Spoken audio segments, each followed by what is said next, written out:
come to this happy place, welcome. Please stand clear of the doors.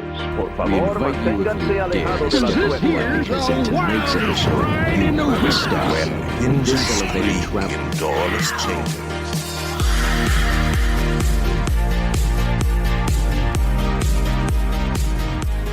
Hello and welcome to Miles from Main Street, your Far From Disney podcast. My name is Mykhailo. And I'm Brian. And we're here to talk about Disney World, But especially coping away from Disney. which we know a lot about being from the Midwest. Here at Miles from Main Street, our preferred travel agency is Magical Vacations by Kimberly. Kimberly is a Disney expert and can handle all of your Disney planning needs. She can also plan Universal and all major cruise lines. Contact Kimberly at magicalvacationsbykimberly@yahoo.com. And find her on Facebook and Instagram under Magical Vacations by Kimberly. So today on Miles from Main Street, I am back from Disney. Woo! We have a we have a trip report for you guys. I am going to go into great detail about all the things that I did. Brian has already heard a lot of it, and I have some events that happened on my trip as well that I'll fill you guys in on. So, I think before we get going too far here, I think it's important to point out that one of the things that we do a lot about when we're trying to just cope up with being away from Disney is talk about trips. Mhm. So I think this might end up being a two-parter because we're going to talk a lot, aren't we? Oh yeah, and I remember when I first actually Zoomed Brian right after I got done with the trip, we could have turned that into an episode. We were just going back and forth, and we talked for a pretty long time. And that is because I didn't have a phone for half of my trip. So that's one of the big things. I was texting Brian and keeping Brian in the loop with everything I was doing until I couldn't. So that was interesting. But yeah, it was great having you go live and seeing some things, and you're like, "Hey, I'm going to go live again." yeah, And I got like an 8-second video a little bit later in the day from Big Thunder Mountain, which was great, and then nothing. yeah, it was pretty frustrating. But let me just back up a little bit and talk about our flights. Our flights were pretty great. We didn't it was me, my brother, my sister, and we had made sure that we did double masks while we were in the airports, just because there's just so many people there and there's people coming in and out from everywhere.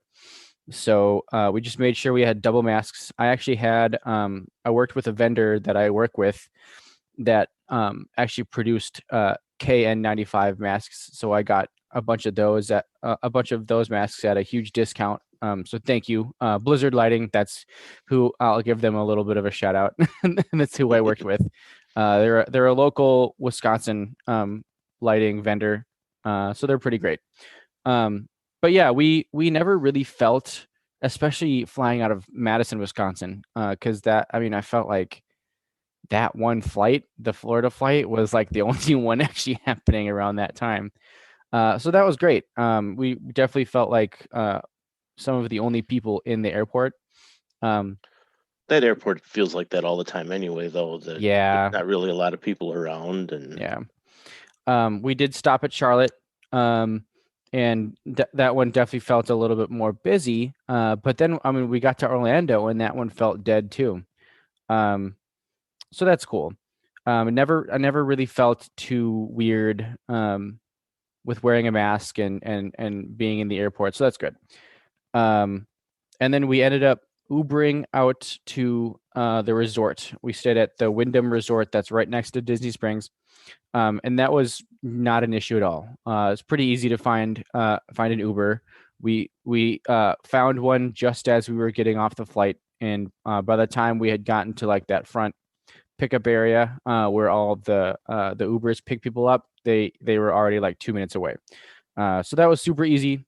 And the whole time we were really trying to like get there early because we wanted to check in and then we wanted to run over to Disney Springs for like the last hour and like hang out at Disney Springs because it was my birthday on that day. So we ended up checking in and everything. We had about like an hour and a half left. So we were like, oh, let's run over to Disney Springs. So we ran over to Disney Springs right away. Um, they make you check in at all the entry points of Disney Springs. And you don't really check in. It's more like they give you a temperature check and then they let you in.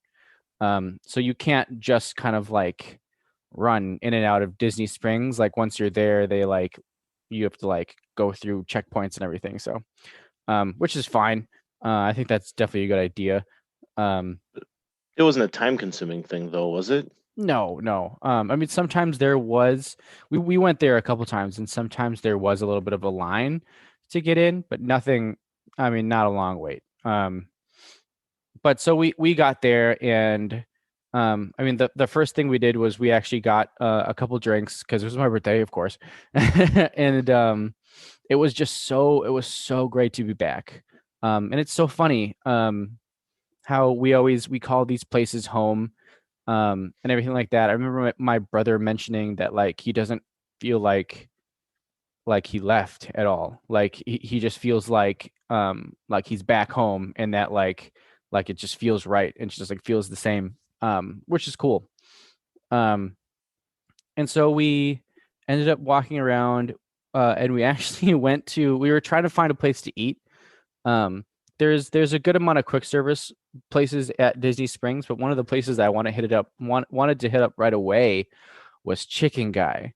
And so we went there, and not only is Chicken Guy great, like it's a really cool location, but the prices are so affordable. And it's like just like chicken fingers and like chicken meals and stuff like that. And so it's nothing like like not going to blow your socks off. But it's decent food at Disney Springs at a decent price. And we actually noticed that that applies to everything. I think the beer that we got there, it was like Blue Moon Tall Boys, were like $4 to $5. And like you don't find that anywhere, like in the state of Florida.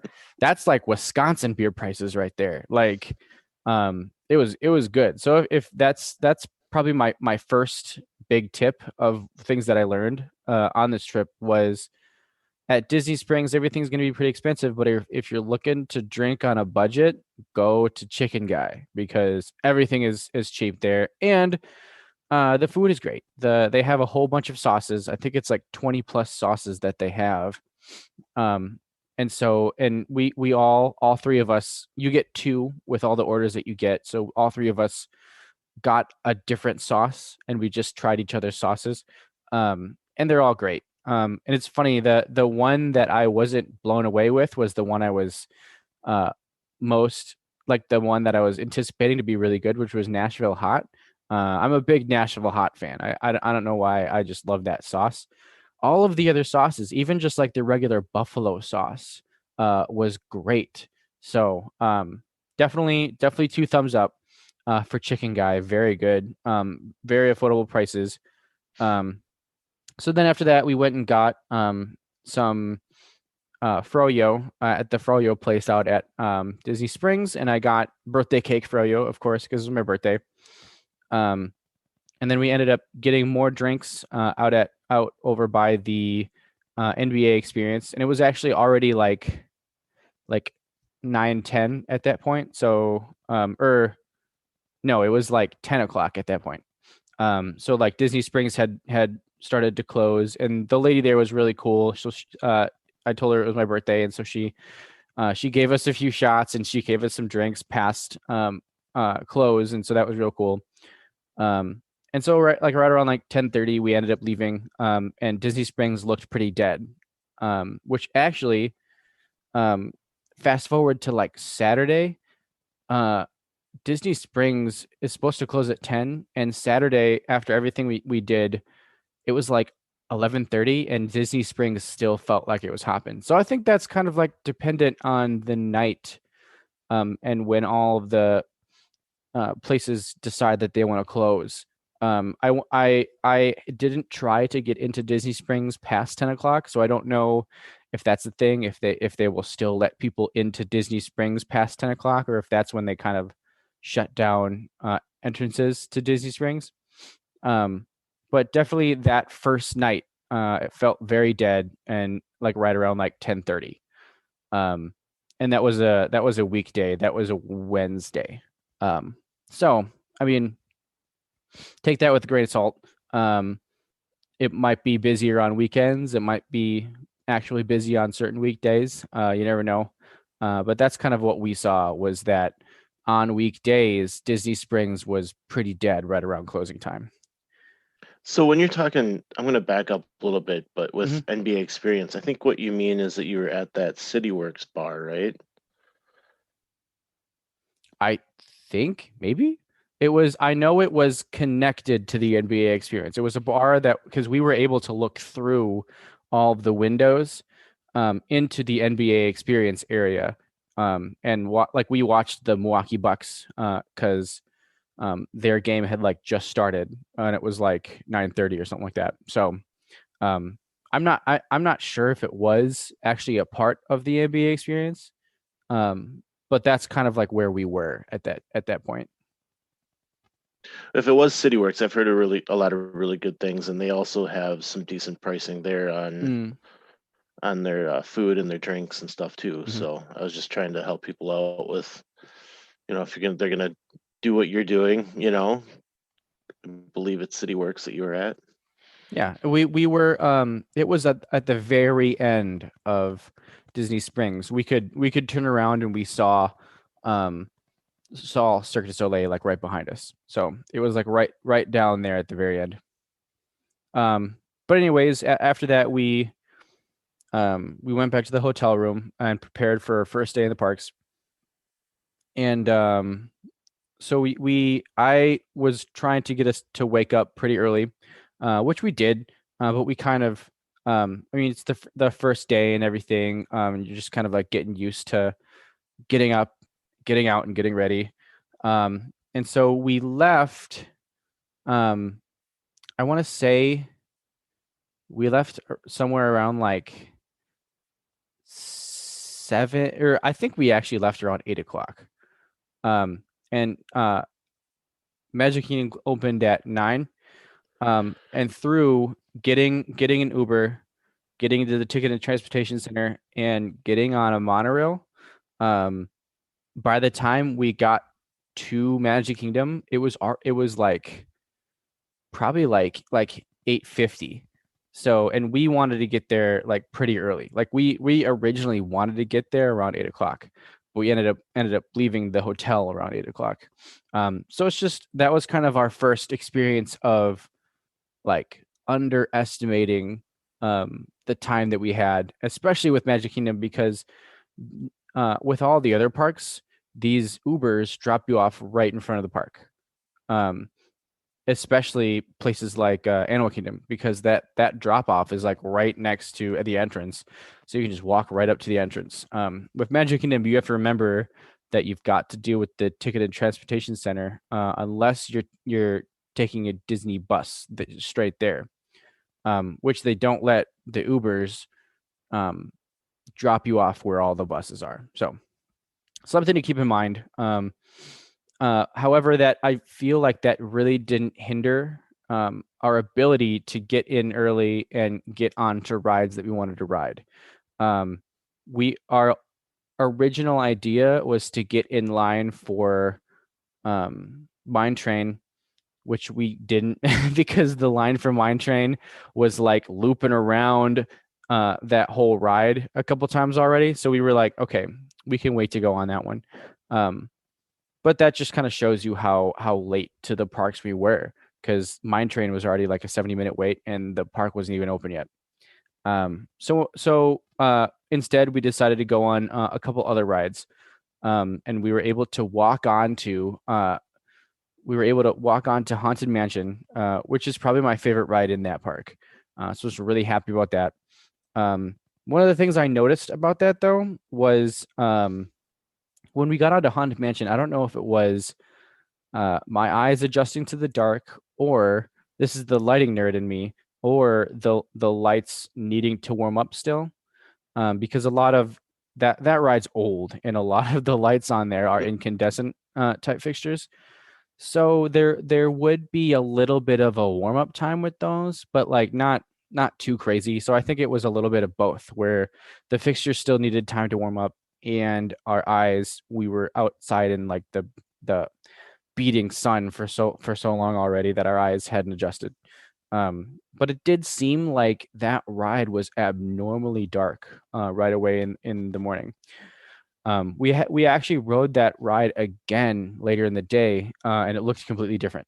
And it's probably because we rode it at night again, so our eyes had adjusted to the dark.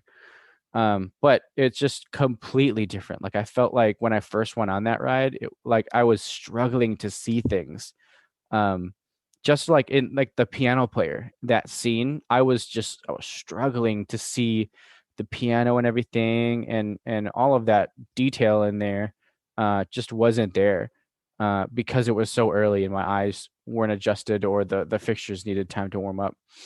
So that's something to keep in mind. That was something that we noticed at a couple parks, that we got there so early that like maybe certain things on rides weren't quite working yet. We rode Expedition Everest pretty early at Animal Kingdom, and some of the projections on there weren't happening. And then we rode it again later that night, and they were working. So that's one thing that I noticed when we got there super early and we rode rides, was either they needed time to kind of like boot up and get ready for the day, or it was just like it was so early, and everything like wasn't quite ready yet. So something to keep in mind.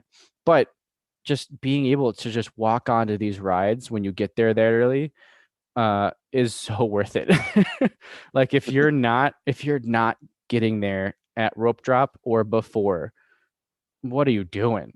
like we were consistently able to knock out 3 rides within an hour as soon as we got to those parks. And most of the time they were pretty big rides that had pretty long wait times.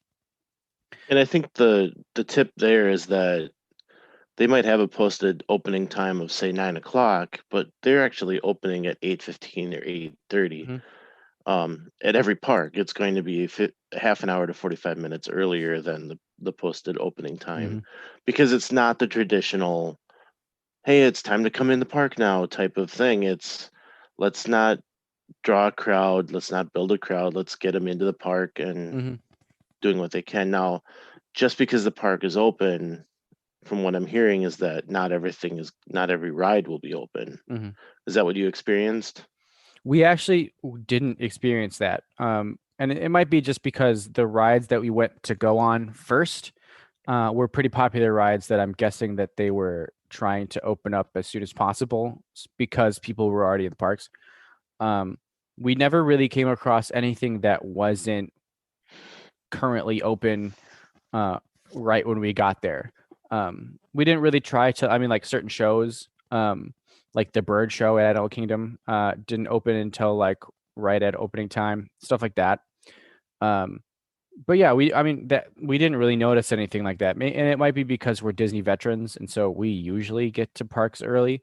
So we're pretty accustomed to understanding like what is going to be open and what's not going to be open. So I mean, we didn't really notice anything like that. Probably just because we were just so happy to be walking onto rides. It was so great. So yeah, getting there early. That's always been a pro tip of ours, but it just reiterates everything that I did on my trip. Because we were only like maybe 10 minutes early to Magic Kingdom, and we were still able to do a lot of stuff. Now, that kind of brings us to, after we were able to do all those rides, we went and got some food, and this was the first time that we mobile ordered anything. So we went to was it Starlight Cafe with Sunny Eclipse? Cosmic Rays. Cosmic Rays, yeah. And that was actually, I've been there before, but that was my first time I've actually able to sit down and like watch sunny eclipse because it had always been just like a zoo in there before. But we were able to order on the app. We ordered all our food and bought our food. And basically what they do, and I think this is true with a bunch of all the other places, but this one is a giant cafe that they won't let you in unless you have a mobile order, and they won't let you in unless the mobile order is ready. So I think we had ordered before it even opened. So we were one of the first people to come in. But this happened with all the other places that we mobile ordered where there was nobody in line. Once our mobile orders were ready, we walked up and it actually told you like which bay it was going to be at. So like when we ordered this food, it told us what bay to go to. And I walked up there and it was one guy and it was just me. And he was like, name. And I said my name and he just like handed us the food. Like it was like the easiest thing. It was so great. And then so we got the food and we walked out and there was like nobody in that area. And Sunny Eclipse was playing his piano and doing his thing. And we got a table like right in the back and it was so easy. Like it was it was like it was so great. Like I wish it was like that all the time, but I know this is kind of a COVID thing. But we also it was kind of like an early lunch because we hadn't eaten yet. And so we were able to get that. We were able to get in pretty early. Probably by the time we were done eating, there were quite a few groups that had come in already. But it's still like it just didn't feel the way it usually feels with like all the people crammed in there. And I feel like I said to my brother and sister, I feel like I can actually hear what Sunny Eclipse is doing. Whereas before it was just like all these people trying to talk over Sunny Eclipse, and he seemed louder. Like I don't know if they turned him up or if it's just there's less people in there, but he was pretty loud. So that was cool. We got some big huge hot dogs, as you do when you go to Cosmic Rays. So that was nice. I felt a little bit like Tim Tracker with my huge hot dogs. um, One of the most frustrating things watching Disney World going through COVID right now has been the forcing of mobile order on everyone. Because our last trip, I did mobile order with everything, and you'd see these long lines and these gatherings of people, and like everyone's standing there waiting in line doing the thing that everyone always used to do, and I just kind of walk in and I wouldn't wave, but I kind of walk in, look at these people, walk right past all of them, grab my food and head on out, because you could mobile order and have it in seconds instead of waiting in line and ordering and then waiting for them to do it. I could be across the park, put it in order. When we get over in that area, hit here, we're here, and then boom, it's ready. And now everyone's going to be doing that. and it's so it's going to ruin my next trip, I feel like. Not really, but it's kind of funny though. I wonder how often people actually get turned off of eating at certain places because you have to mobile order. There are certain places that you can kind of walk up and order food. But most of like the bigger food places there, you have to do mobile order. So I wonder if that's also kind of a thing, is people don't want to deal with mobile order. They would rather walk up to somewhere and get food. So I wonder if that's a thing too.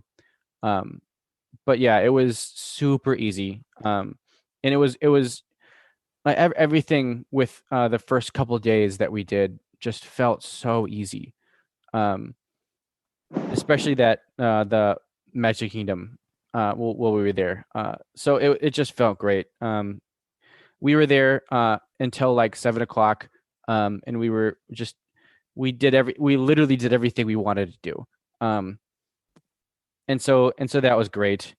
And then we got back to the hotel, and I think at that point we were all still pretty tired because we did an entire day at a park. And I mean that takes it out of you a little bit. So I think we went to Disney Springs for a little bit after that, but we ended up going straight to our hotel, kind of like right after.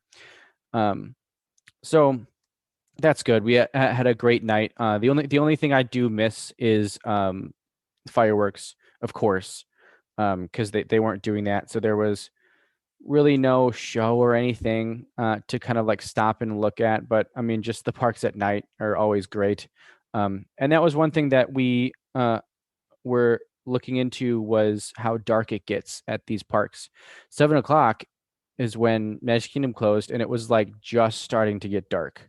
I think sunset was like 6:30 most of the days, and so like by 7 it was just starting to get dark.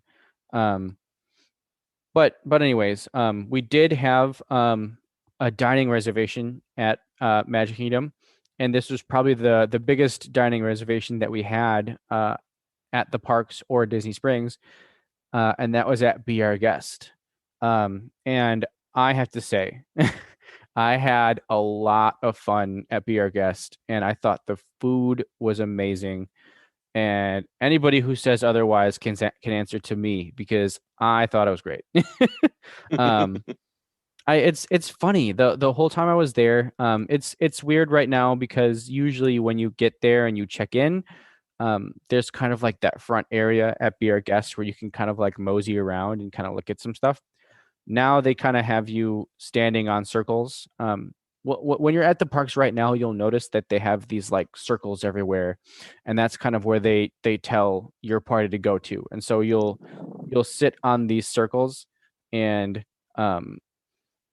you're not supposed to move because they don't want people like kind of intermingling. We still kind of like walked around a little bit, like each one of us kind of walked around and looked at some stuff. I think that was kind of the weirdest part, was we went and we checked in and we just kind of sat on a circle until they said our name.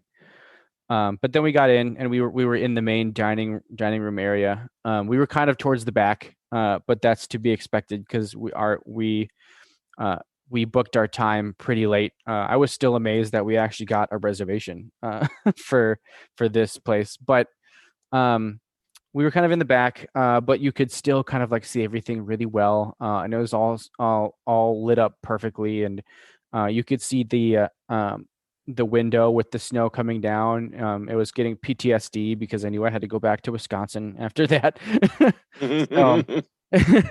But it was just so amazing, and the chandeliers look exactly like they do in the movie and everything. So I was just blown away by all that. They did have the Beast walk through a couple times. So basically what they do is they announce the Beast, and then he walks into the dining room and kind of like waves at people and like goes to certain areas. I think we got 2 different Beasts. He came in 3 different times, and the first 2 times I think it was one Beast. And then towards the end of our meal, another Beast came who was a lot more energetic, and he like came over to our table and like waved at us and everything. And we waved back. We're like, oh my God. So it was pretty cool.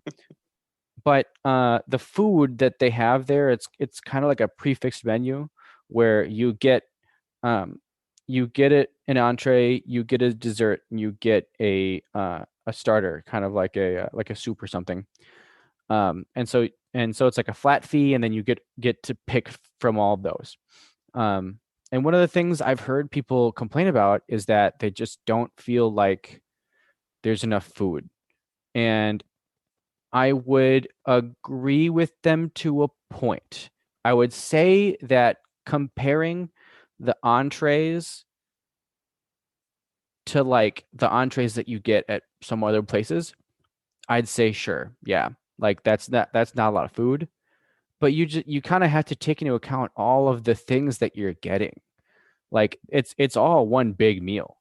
Like $60 for the steak, like just that entree. Yeah, that's probably pretty overpriced. But $60 for like all 4 courses of that meal, I don't think is that bad, especially with how that meal tasted, because that the steak was great, and just the flavors on everything was so good. It was just Like, I don't understand how anybody could complain about that place at all, except for maybe how pricey it was. But then at the same time, like everything tastes amazing. So I don't know. I had a great time. I thought the food was great. Um, so yeah, that's you got two thumbs way up for Be Our Guest. And the ambiance alone. We were able to walk through all of the other places. So we walked through the West Wing and we walked through the other dining, I don't know what they call it, but the other dining area. And it's just the theming everywhere was just so great. And our server was great. He did such a good job. So yeah, just had a really good experience there at Be Our Guest. I honestly I would go again. Like that's how great I thought it was.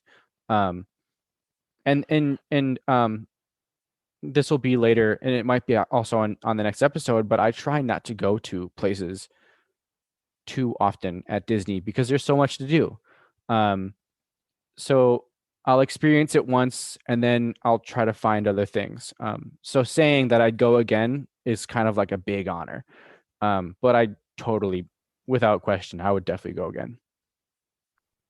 We got to eat breakfast there, my wife and I, when we were there a few years ago, and we enjoyed it. It was good. The theming within that restaurant is amazing. Just like you said, everything is perfect, down to the little detail. We sat in the room with the rows, and it was kind of dark in there, but that's all right. But we split the breakfast, which was $25, and so that's kind of like, yeah, it's $25 for breakfast. And that would be if one person was to sit there. But they give you this gigantic plate of pastries, which made it worth it, you Mhm. know. Um, but yeah, I think it's definitely worth seeing. And I think regardless of when you eat there, it sounds like it's going to be a great time. Yeah. I can't say it's a bad place to go. I would tell people to go there myself as well. So Mhm. I'm glad you enjoyed it. Definitely. That was definitely the highlight of the day there. And it's kind of funny. This comes up every single time I go to Disney because there's always one meal where I'm kind of like, what am I eating? Like when I go home, like the food is so good. I'm like, is this what good food tastes like? Like I always kind of end up asking myself that. Like, is this what it's like eating decent food? Yeah, and it's usually Disney that does that for me. And that's not to say that I don't eat good meals other places. But it's always Disney that I end up asking myself that. Um, And yes, he was saying that while he ate a hot dog. of course, yeah, that giant hot dog while Sunny Eclipse lulled me to sleep. Um, but anyways, that on that day we actually did our live stream in the parks, which was fun. My sister's gonna hate me for saying this. But we started the live stream and then she ended up needing to go to the bathroom, which was fine. But she took a while, and that kind of got me going with the live stream. So I kind of stood around and I kind of got the feeling of what a live stream is supposed to be like. And then after that, after she was done, it was kind of like off to the races. And we went on a couple rides. We went on space or not Spaceship Earth. We went on Space Mountain. Space Mountain, of course. And you couldn't see anything, and I was screaming my head off. Brian said that it was that just me screaming into the camera alone was worth it. Yes, it was. Yes, definitely. If you guys missed the live stream, definitely go out to our Facebook page, check it out. It's about an hour long, and probably about halfway through, he was on Space Mountain, and it was hilarious. I got a little worried. I got a little worried at first when he said, "Hey, we're gonna go on Space Mountain." I'm like, "Oh, it's so dark; it's hard to see anything." But yeah, him riding it and his commentary, and I don't know, soundtrack, I guess. It was well worth it. I remember one point of him going, oh, nobody can see anything. Yeah, it was a lot of fun. But yeah, that was cool. And then we actually went on Carousel Progress, which was also a lot of fun. A little better. You could see some things on that too. And it was just nice to get on. I love Carousel Progress. Just with the history behind it and everything. It's really great. So Carousel Progress is always going to be a soft spot of mine. It's the one attraction in the park that we know Walt had his hands on Mhm. because he created it for the 1964 World's Fair and then brought it to well, first it was in Disneyland, Mhm. and then they brought it to Disney World. They have updated it a little bit. It needs to be updated again, probably. Um, but it's awesome to watch, to see. There's so many animatronics in it working, and yeah, the history there is just great for it. Yeah. So that was cool to go on. Right after that, actually, my phone got really hot. And I plugged it in. And I actually went and got one of those chargers that you can get, like the fuel The cell fuel charge. rod. Yeah, I got a fuel rod. And so I plugged the fuel rod into the phone. But we had already decided to be done with the live stream and everything. So plug the fuel rod into my phone and just let my phone charge and everything. And it worked pretty well. My phone is a piece of crap, as you'll find out later in this podcast. But but I got maybe, and I don't know if this is my phone being crappy or not, but I got off the fuel rod maybe like 50%. So I don't know if that's normal or if that's like not that great. But that's kind of what I got out of the fuel rod, was only about like 50% charge. Um, Again, my phone sucks, so yeah, but that's kind of what I got from it. It was cool that I was able to kind of switch out fuel rods, but that also kind of was a whole thing because you needed to go and find a fuel rod station that was working. And I actually came across a couple that weren't, and so I had to sit there and figure out what was going on, and then eventually went over. I think we went into the Emporium, and then the fuel rod station there was working, and I was able to get a new one. So, but they definitely, you don't have to pay for. I know that was a thing at one point, was they were actually going to make you pay to get new fuel rods, and they're not doing that yet. So you can still exchange them for new fuel rods that are fully charged. So that's still cool. But yeah, so on to the our next day, which was another really magical day. We did Animal Kingdom and got there early. This time we actually got there super early enough that our Uber driver, we were like one of the first 20 cars in waiting to get into the parking lot. They hadn't even opened the parking lot up yet, and we were like waiting in that line of cars to get into the parking lot, which is pretty cool because we were in an Uber, so the Uber just took us right up to like that drop off, which is right next to the park entrance, and we just like ran into the park. So we were there very early. So we we didn't wait in line at all. I noticed that.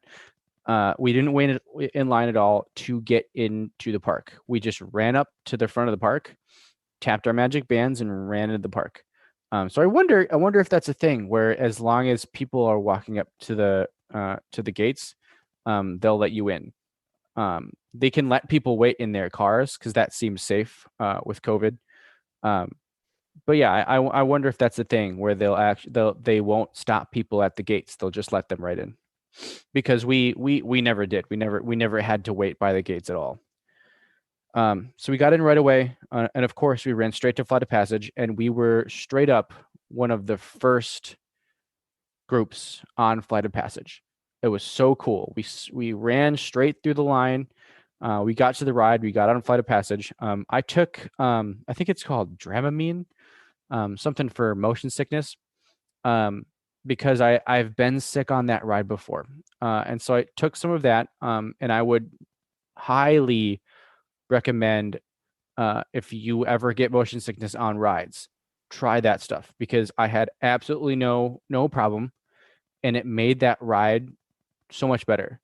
I was already kind of like stressed out about like, am I gonna feel sick?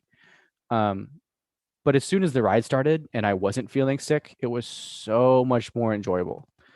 And I had and that ride, honestly, after that riding and having me not be sick on it, shot up in my top 10 of rides. Like, and that's the thing. Like, I'm gonna have to adjust my top 10 of rides after this trip because of some of the rides I went on. But just having that and not having to worry about getting sick was great. So after that ride, of course, we sprinted over to Navi River Journey and ran straight onto that ride. and so we were able to get right onto that ride, and we rode it. And then after that, we sprinted over to Everest and ran right onto that ride. And it was funny. It felt as though we were just ahead of everybody because we were able to get on these rides first. So it felt like we were ahead of the pack, where like everybody ended up going eventually. And it was just so easy to like go to all these places. And like, honestly, we hit those 3 rides and the park hadn't even opened yet. So it's really the way to do it, is to get there early. Now, we were debating whether or not we wanted to get park hoppers for Epcot. And we were kind of talking about this at one point, and we were like, you know what, let's wait and see what we do at Animal Kingdom. And we had already hit like 3 or 4 rides before the park even opened. And so at that point we were like, okay, I think we want to go to Epcot. And the nail in the coffin was that we really wanted to see Pandora at night. And when you get park hoppers, it that expands to all of your tickets. And Animal Kingdom was closing at 8 the next day, but it was closing at 5 that day. So 5 o'clock, it wasn't going to be dark enough to be able to see Pandora at night. So as soon as we found that out, we were like, okay, like we're definitely doing this. So I ended up going and getting those park hoppers adjusted. And while I was doing that, we actually had a reservation for the Edison at 8:30 that night, but we weren't going to hit that because Epcot was closing at 9. So we were going to be at Epcot that whole time. And so while I was there, I told the guy, I was like, hey, we have this reservation, and it was same day, so we weren't able to cancel it without fees. And he was like, oh, okay. And he went in and he canceled it and he took away the fees and everything. So if you ever have something like that, go ahead and go. I went to the guest services area and actually like talked to somebody face to face about it and had them add park hoppers and then took away the Edison reservation. And he was super nice about it. And I didn't even tell him afterwards. I actually I forgot my birthday pin from the day before. And so I asked for a birthday pin, and that was the last thing I did. I should have said that first, but even without knowing that it was my birthday week, he did all these things for me. And then after that, I asked for a birthday pin. So it doesn't even have to be your birthday for them to do these great things for you. So we ended up finishing up Animal Kingdom, doing all the things that we wanted to do there. We did pretty much everything. We were able to get on to the safari pretty easily, which I was happy about because I hate that queue line. And I don't know, it's just the safari always kind of seems meh for me. But for some reason, I mean, it was early in the day, so it makes sense that like all the animals were like moving around and like doing stuff, and it was it was very cool. So that was fun. Probably the best and I said this after we got off. That was the best safari we've ever been on. And it's very true. So just make sure that's another big hack is if you want the safari to be worth it, like worth your time, go early in the day. And that's coming from somebody who like usually thinks that the safari is kind of meh. So if you like the safari, go on the safari whenever you want. But if you really want things to be happening, go early in the day, because it was a lot of fun. And I've seen that with the safari, that the earlier you can get there, the better it can be. Like you might catch the lions roaring, and you see a lot of the animals moving across and playing and doing a lot of things. Because when you get into the heat of the day, they're just going to kind of find a spot to lay down and try to stay cool until nighttime. Oh yeah. So yeah, I think that's a great thing to tell people too, is make sure you're getting there early or even late. I know that pre-COVID there were a lot of nighttime safaris going on. So yeah, those are the best times to see the animals. Yeah. Anyways, we park hopping doesn't start till 2, and so we were able to get to Epcot right at 2:00.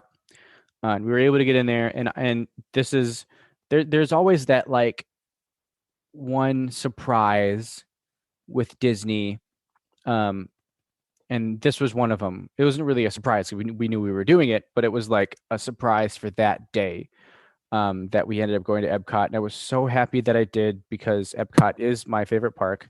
Will always be my favorite park. Just it's kind of doing a rehab right now. So, but just being able to get there, and the first thing we did was we hopped on Spaceship Earth. Love that ride. And then we were able to kind of like do the couple things in the front of the park that were either open or that we would like to do. So I did Soarin', we did Living with the Land, all of that stuff. And as soon as we got done with all of that, we went back to the countries, which is really like kind of the reason we were there. We wanted to go mosey around the countries for the rest of the night. And the first thing we actually, my family now, we usually liked to start over by Canada. But the past couple times we've gone, we've definitely started over by Mexico. And I think it's starting to become a tradition, because we always go and get margaritas at that tequila bar. So I think that's I think that's our new tradition now, is that we go and get tequila at that tequila bar. But here comes your next COVID hack. If you want to go into the pyramid in Mexico, there will be a line. You have to wait in line to get into that pyramid, and it makes sense because it's kind of a small enclosed area, and a lot of people want to go in there. And that was one thing that we wanted to do. So we kind of walked up to the line. We were like, "Oh my God, this is the line to get into the pyramid." And the lady at the back of the line was kind of, you know how like they'll just shout things out and you won't really listen to them because you know Disney and you know what you're doing for the most part. She was she was shouting things at us, and all of a sudden it kind of like registered in my mind. I was like, wait, did she say tequila bar? And then I turned and I asked her, I was like, what about the tequila bar? And she goes, tequila bar, get in line this way. And we were like, okay, yeah, that's what we want. And so we actually walked backstage, and this happened a couple of times while we were there. They took you backstage, and they have these like hedges that really don't let you look anywhere backstage. And so we went through this like little hedge maze, and we went in through the side door of Mexico, and it spits you out right next to the tequila bar. And there was nobody in line. So we just like walked through all of this and walked up to the tequila bar and ordered our drink and walked into the pyramid. So we just bypassed that whole line and we got tequila. it was the best thing. And now don't tell anybody about this, because this is a good hack. Yeah. Although, I mean, you have to get tequila. I mean, I think somebody in your group probably has to end up buying tequila, which was totally okay with us. But so that was really cool, and something unexpected that we didn't think was going to happen. But that was great, and we kind of so when you're drinking in the parks, you need to be stationary. You can't be walking around and drinking. So for the most part, we were trying to find little areas to go and kind of drink, and then keep walking around and then stop. So you just need to make sure that you're not moving while drinking. We did a couple times in areas that we weren't around people that often. But the cast members are usually reminding you most of the time, anyways. So yeah, so then we ended up walking around a couple more countries. We really tried to, anytime we go to Epcot, we try to kind of peruse the countries and like get in there. The festival that's currently happening right now is the arts festival. So the booths are a little different. It's a lot more kind of like drinks and desserts for the festival of the arts. So there really isn't like a lot of food booths happening right now. So there wasn't really like that many opportunities to get food. But we were kind of looking for drinks anyways the whole time we were there. And so that was nice to kind of like get around the countries and like get into those like little shops. Just Epcot in general has just so many great shops. And then we ended up finding a place to eat. I think it was in like China, where we actually ate some actually no. That was our last trip. We actually made it almost all the way around the countries, and realized that like it was super. I was thinking about eating at Regal Eagle because I've heard some really good things about that, but the only place we were able to mobile order was actually back at the land. So we actually ended up walking back into the land, eating some food, and then getting back into the countries and finishing all those up. But it Now, was why was that the only place you could mobile order? Is that the only place that was doing it, or what do you mean by that? I think that was the only place that we like really wanted to go to. I kind of wanted to try Regal Eagle, but I don't know. I think I was just kind of like iffy about it, especially with what it replaced. It was just so bad.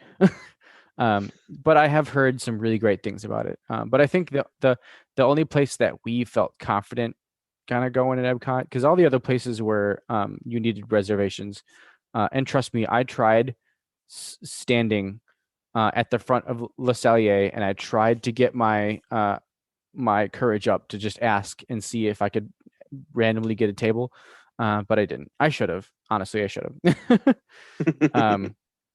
But that would have been another super expensive meal. And we had a couple of those already. So, but that was nice just to be able to, I mean, I love the land pavilion anyways. So anytime kind of going back in there and experiencing that is fun. But we were able to go through all of the countries.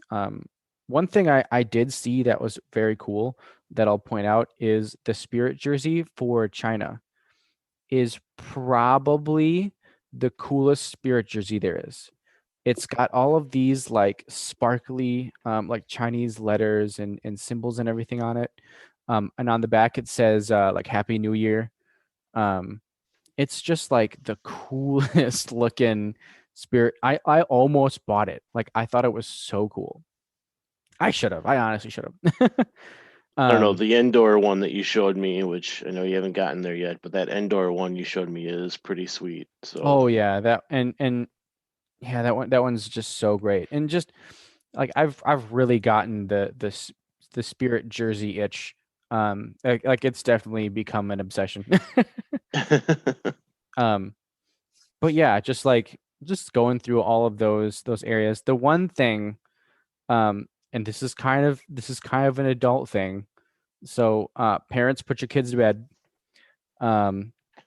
There is I don't know, Brian, if you're in any of these groups. I'm sure you've heard of it, but it's the phallic looking in Morocco thing in Morocco. Yeah. Yeah, I went and heard about found it. yeah, I went and found that, there were people taking pictures there constantly. Every time, because I found it and there were people out there taking pictures and laughing at it, of course. And I was like, oh, I found the thing. I should go get my brother and sister. And I went and got them and I brought them over there again. And there were more people just taking pictures with it. It was so funny. But yeah, I thought that was funny. And it's apparently it's got a big following now because each time I went back there were people taking pictures with it. We didn't get a picture. Because we're not 12 years old, but But you tried. No, I just didn't really I didn't really need a picture of that. But anyways, it was fun going through Epcot, and it was just so great being able to get there. We walked kind of through the little Ratatouille area. The whole area in front of Gusteau's was roped off, so you couldn't get in there. But they have bathrooms there. I guess bathrooms that people are going nuts over because they're so cool. But yeah, you were kind of able to like walk through like that little alleyway where Gusteau's and everything is going to be. So that was cool.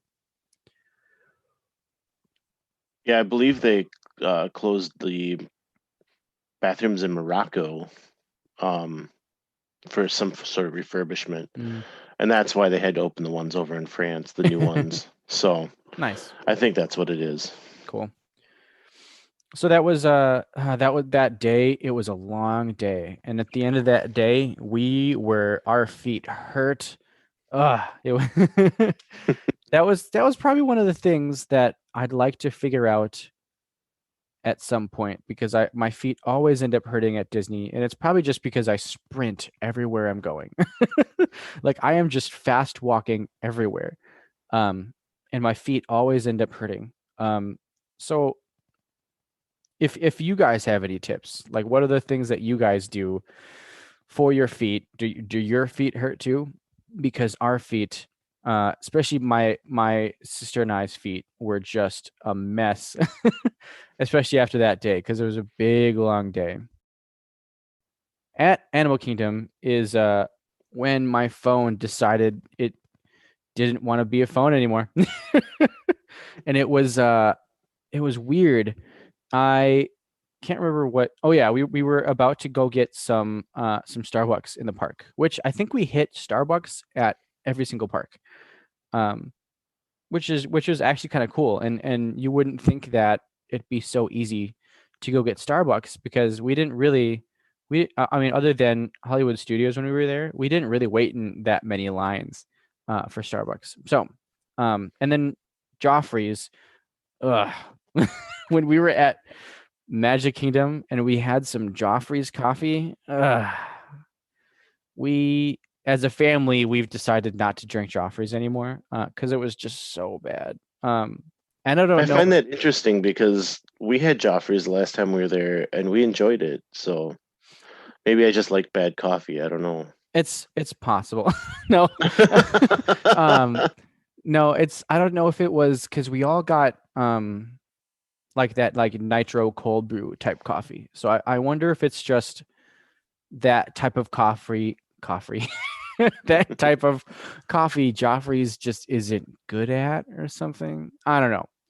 But we just did not have a good experience with Joffrey's while we were there. But we were going into to get our coffee at Starbucks and all of a sudden my phone screen wouldn't show up and it was all green. It was just this like lime green screen and I couldn't get to anything. And I was freaking out because like I had people to communicate with.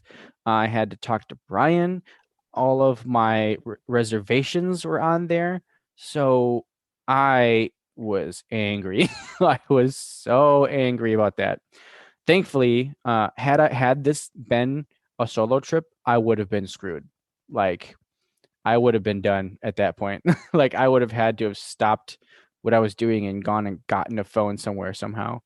I don't even know, like, cause like I would have needed a phone to get an Uber somehow. So I don't know how I would have done it, but thankfully I had my brother and sister there, so we were able to use their phones to do everything else that we needed to do.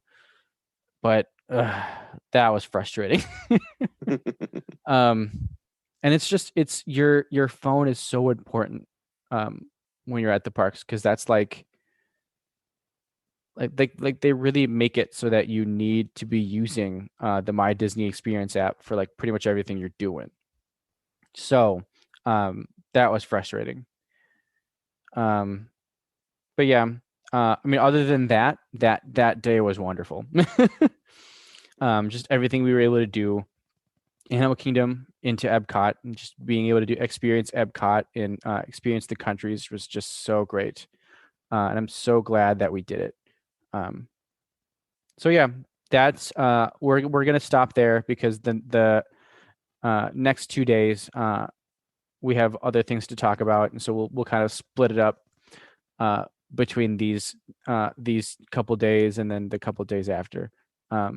But yeah, this was really kind of the high of the vacation. These first 2 days. The day after was kind of oh yeah, and then to mention, it had not rained yet, and before probably like a week before the vacation, I had looked at some weather stuff, and it said it was going to rain throughout our entire vacation, and I was like, well, it's going to be a rain vacation, because I've definitely had those before, and you're definitely able to make the best of it anyways. And we were totally ready to do that. But thankfully, the first couple of days we were there, it did not rain, and it was just beautiful, and it was so great. And I cannot believe I came back to this hellscape of a state with its negative 22-degree weather, and I was in 80-degree weather for the whole time I was there. Oh, it's terrible. Yeah, I was going to ask you what the weather was like, because you picked a great time to go. It was awful. It's Yep. still awful, and most of the country is suffering through this awful stuff with us. Yeah. So, my heart goes out to those people in Texas that don't have power right now, and are wrapping up in blankets. I hope that things start going better for them. Yeah. So yeah, 80 degrees though. Mykhailo picks the perfect time. It would have been perfect if it was a 2-week vacation. Just completely bypass everything. Well, I was glad we could save some of it for you. Yeah. Glad. Before we sign off, I did want to ask about Uber. What was the cost to get to a park? So from where I was, it wasn't anywhere. It wasn't too bad. It was anywhere between like $10 to $13. And from where he was is basically across the street from Disney Springs. Exactly. Yeah. And most of the time in the mornings, we took an Uber because we didn't want to deal with Disney Springs transportation. And you'll find out why in the next episode, because we kind of talk about that a little bit, and kind of the downfalls of not staying on property as opposed to staying on property. So we'll kind of get into that. But yeah, the Uber trips were honestly like totally fine. Even from the airport to our hotel, that was like a $25 ride.